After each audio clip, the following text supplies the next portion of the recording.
Yo, what's going on, guys? It's Levina May here with the Week 2 fight for the UBC. We started off with a very close 1-0 victory. Now we get to Week 2, see if we can keep on that winning streak. First, I'm just going to go over my team quickly. We got Celesteela, Leftovers, Beast Boost, Fire Blast, Toxic, Earthquake, Ironhead. Very offensive, plus Toxic to hit, I guess, stuff that the others can't hit.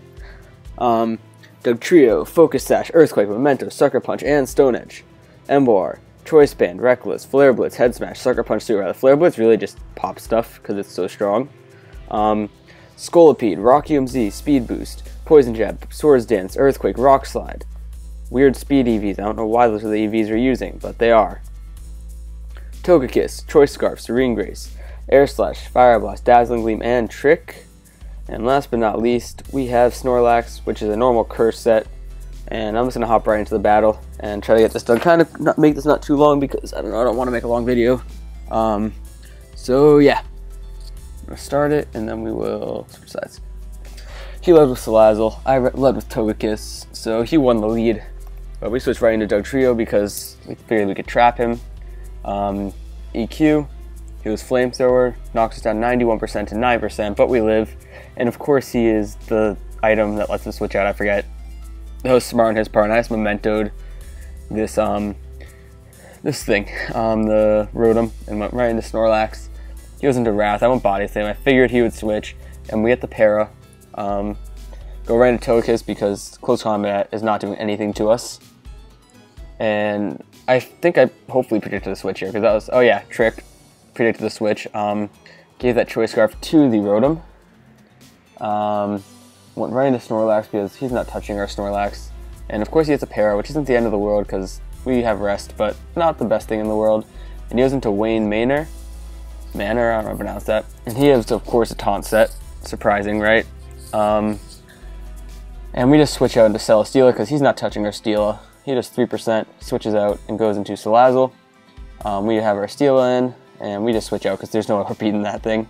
I should have probably predicted the stay in, but whatever. We just went Sucker Punch here. And he was Sludge Wave, just 51%. If we only had a little bit more special defense, I could have probably lived 2 of those, but we didn't. He was Sludge Wave, just 23%. Not a lot. And he goes right into the Primeape, and we go Body Slam and kill that Primeape, which was great because of the fact that, other than the Kyurem, that's his only physical threat. He goes into another sub-Pokemon. He was Mega Guard, I'm pretty sure. He just forgot a Mega, which didn't really matter because we just rested. Yeah, he was Mega.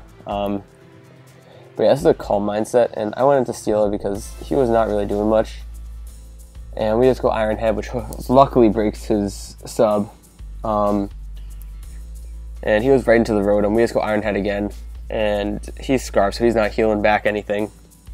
And we go into Snorlax because we're living. We ate that up 12%, and he goes into the Salazzle. I stayed in here because he's not touching us, honestly. And we had a Curse up, which was nice. And he was Nasty Plot, which, again, not really a big deal because of the fact. But that would have been bad if we didn't get the Body Slam because if he had that sub up, we were in trouble. And I just went for the Body Slam again because if he had to +4, we would have had trouble. He's at 44%. That's almost a 2-hit kill. If he was at 3 times, that would have been a 2-hit kill. So we kill that, and he goes into the Guard. It was kind of surprising. I don't know why he did that and just stayed in. So we just Body Slam because I knew we were living at least 1 without any boosts. And we go right into Steela. Yeah, Steela's pretty good, but of course Rotom is a very obvious switch, which is why we have that Toxic, which is what I remember now. And we had a Toxic off on it, which was super nice. At this point, I was actually looking pretty good. Only problem is that he had 1 more threat to kill my Snorlax, and I was not dead. That Kyurem Black. He was 30%. I Body Slammed and got the kill there. And he goes right into the Rotom, which was really fine. I don't know why he did that. And he only does 18% with the Hydro Pump, so we can just rest up pretty easily. And he's Toxic, so it's really not a big deal. And he goes out into the Gligar, and we go Rest, Sleep Talk, get a Curse up, and now we're at +1. He goes Taunt, and we go for another Sleep Talk, but we can't do that with the Taunt, and he has 13%, which is nothing. And we just Body Slam, 27%, which is also nothing, but not horrible. Just because of the fact that he has to keep taunting us, because he's not killing us anytime soon. puts us in the advantage, but we just switch out to Togekiss, predicting the EQ, which of course he goes EQ, because what else would he do? Maybe go Dazzling Gleam, because I actually thought he was going to switch there, but he didn't. Just kind of sucked, and I just went Air Slash there, because he didn't switch that time. And we went Dazzling Gleam again, which was nice. He goes into the Kyurem, which really threatened us. I should not have stayed in there. I did see though that he was Ice Beam, and he was not Scarf, but I don't know why I went into Snorlax and went Curse there. That was just dumb on my part. I thought that he wasn't going to do as much, but I should have Body Slammed. This is where it just kind of starts going to poop. And he goes Outrage, which is 36% to our Steela, which is crazy. That should not do that much to our Steela. And he goes a third time and gets confused because 3 times is the max. And we go right into the Scolipede. And this is where our EVs really screwed us over, because since we did not outspeed that for some reason, I thought I did, but I guess not, we were in trouble.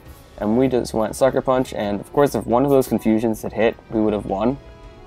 But they didn't. So we ended up losing to a 1-0 because he did not want to get hurt by confusion. If he did, we would have won that. But oh well. That's just a week 2 fight. This is 2 weeks now. We're 1-1 at 0 differential. And I hope you guys enjoyed that. Peace out, YouTube.